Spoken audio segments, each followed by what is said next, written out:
மக்கள் சந்திப்புக்காக விஜய் விமான நிலையம் வந்தபொழுதே அங்கிருந்தே அந்த அதிரடி தொடங்கிவிட்டது. ரசிகர்களுடைய ஆட்டம் பாட்டம் என ஒரு கொண்டாட்ட திருவிழாவாக விஜய் திருச்சிக்கு வந்ததை அவரது ரசிகர்கள் என்பதை விட தற்போது தொண்டர்களும் இணைந்து விட்டார்கள். எனவே ரசிக தொண்டர்கள் கொண்டாடி கொண்டிருக்கிறார்கள் என்றுதான் கூற வேண்டும். இந்த திருச்சி பயணத்தை முடிப்பதற்கு அவருக்கு நேரமாவதால் மற்ற திட்டமிட்டபடி மற்ற 2 இடங்கள் அருகிலூர் பெரம்பலூர் பகுதிக்கெல்லாம் அவர் செல்வாரா என்பது தற்போது கேள்விக்குறியாகி இருக்கிறது. திருச்சி வாகனம் மரக்கடை எம்ஜிஆர் சிலை முன் அவர் ராசியாக புஷி ஆனந்த் கட்சியின் பொதுச் செயலர் தாவேகாவின் பொதுச் செயலர் ஆனந்த் அந்த எம்ஜிஆர் சிலை அருகேதான் முதல் பிரச்சாரம் நடக்க வேண்டும் என்று அடம் பிடித்து அந்த இடத்தை கேட்டு வாங்கியிருக்கிறார் என்று கூறப்படுகிறது. எனவே அந்த இடத்திலிருந்து விஜய் ஆரம்பிக்கிறார். எனவே எம்ஜிஆரும் 3 எழுத்து, விஜயும் 3 எழுத்து. எனவே எம்ஜிஆர் ஜெயிப்பாரா, அது ஓபிஎஸ் சிபிஎஸ் போல் இருப்பாரா? 3 எழுத்துக்கள் நிறைய இருக்கின்றன. எனவே எந்த 3 எழுத்தாக இருக்கப் போகிறார் என்பதை வரும் காலம்தான் பதில் சொல்ல போகிறது. ஆனால் எம்ஜிஆர், சிவாஜி, என்டிஆர், சிரஞ்சீவி போன்றவரெல்லாம் வந்திருக்கிறார்கள். இதிலே எம்ஜிஆர் ஜெயித்தார், என்டிஆர் ஜெயித்தார். எம்ஜிஆர் கூட பல ஆண்டுகள் பயணம் செய்து 4 ஆண்டுகளுக்கு பிறகு 77 தான் ஆட்சியை பிடிக்கிறார். ஆனால் என்டிஆர் மட்டும்தான் கட்சி ஆரம்பித்து 8 மாதங்களில் ஆட்சியை பிடிக்கிறார்.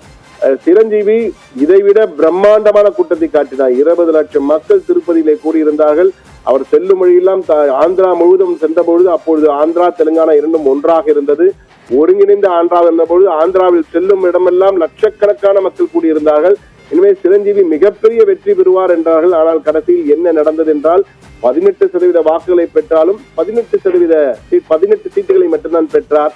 எனவே அதற்கு பின் அவர் காங்கிரஸிலே ஐக்கியமாகி தற்போது சினிமாவிலே ஐக்கியமாகிவிட்டார். மீண்டும் சினிமாவுக்கே சென்று விட்டார்.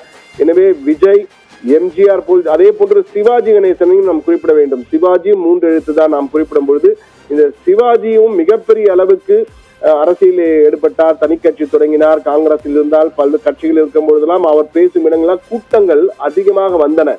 ஆனால் அந்த கூட்டம் வாக்குகளாக மாறியதா என்றால் மாறவில்லை. சிவாஜி நடிப்பிலே இமயம் சக்கரவர்த்தி என்று கூறுவார்கள். ஆனால் அவர் அரசியலிலே பூஜ்யமாகத்தான் கடைசி வரை இருந்தார் என்பதுதான் யதார்த்தம், வரலாறு தான் சொல்கிறது. எனவே சிவாஜி போல் தோற்கப் போகிறாரா, எம்ஜிஆர் போல் ஜெயிக்கப் போகிறாரா விஜய் என்பதுதான் தற்போது மிகப்பெரிய கேள்வி. என்ன நடக்கப் போகிறது என்பதுதான் தற்போது பார்த்து கொண்டிருக்கும். தற்போது நேரலை காட்சிகள் திருச்சியிலிருந்து பல்வேறு கோணங்களில் கேமரா சில பல கேமராக்களை நாம் வைத்திருக்கிறோம். அந்த கேமராக்களிலிருந்து நமக்கு நேரலை காட்சிகள் வந்து கொண்டிருக்கின்றன. கேமரா 1, கேமரா 2 என்ற வகையில் அந்த காட்சிகள் நமக்கு திருச்சியிலிருந்து நேரலையில் நமக்கு கிடைத்துக் கொண்டிருக்கிறது. அந்த காட்சிகளை பார்த்து கொண்டிருக்கிறோம்.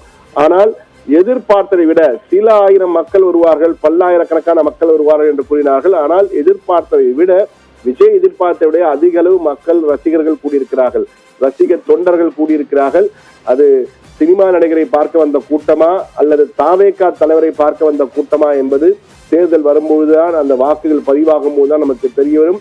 ஆனால் விஜயை பொறுத்த மட்டிலே மேட் இஸ் பாயிண்ட் என்பார்கள். அது போன்று அவருடைய திருச்சி விஜயம் ஒரு மாற்றத்தை தந்திருக்கிறது விஜய்க்கு. ஆனால் இது திருப்பு முனையாக விஜய்க்கு மாறுமா, திருச்சி திருப்பு முனை ஆகுமா என்பதை பொறுத்திருந்தான் பார்க்க வேண்டும். திருச்சியிலிருந்து பல அரசியல் கட்சி தலைவர்கள் பல முறை தங்களுடைய பிரச்சாரங்களை தொடங்கி இருக்கிறார்கள். திருச்சியை விஜய் தேர்ந்தெடுத்திருக்கிறார். முதலிலே விக்கிரவாண்டி, அதற்கு பிறகு மதுரை, தற்போது திருச்சியிலிருந்து தமிழகம் முழுவதும் சனிக்கிழமைகளில் விஜய் என்ற வகையிலே இல்லந்தோறும் செல்ல இருக்கிறார் விஜய். ஆனால் இந்த சனிக்கிழமை விஜய் என்பது எந்த அளவுக்கு இது போன்ற கூட்டங்களாக வருமா, ஆனால் அவர் என்ன பேச போகிறார் என்பதுதான் மிக மிக முக்கியம். அவர் பேசுவதிலே என்ன பேசுகிறார், ஆக்கப்பூர்வமான திட்டங்களை அறிவிக்கிறாரா, தமிழக மக்களுக்காக தற்போது உள்ள ஆட்சியின் மீது உள்ள விமர்சனங்களை எல்லாம் தனக்கு சாதகமாக மாற்றிக்கொண்டு அதற்கேற்ப பேச போகிறாரா, அல்லது வெறும் சாடலை மட்டும் பேசிவிட்டு திமுக சரியில்லை, மத்தியில் பாஜக சரியில்லை, மாநிலத்தில் திமுக ஆட்சி சரியில்லை, மத்தியிலே பாஜக ஆட்சி சரியில்லை என்று வெறும் குற்றச்சாட்டுகளை அடுக்கிவிட்டு சென்றுவிடப் போகிறாரா, அல்லது நான் இதெல்லாம் செய்ய போகிறேன், இதற்காக எனக்கு வாக்களிங்கள் என்று மக்களிடம் உரிமையாக கேட்கப் போகிறாரா? இவை போன்ற எதிர்பார்ப்புகள் நிறைய இருக்கிறது. எனவே விஜயின் முதல் அந்த தேர்தல் பரப்புரை கூட்டத்தின் பேச்சு என்பது எதிர்பார்ப்புகளை பன்மடங்கு அதிகரித்திருக்கிறது. அதற்கேற்ப அவர் பேசுவாரா என்பதை பொறுத்திருந்தான் பார்க்க வேண்டும். ஓவியா.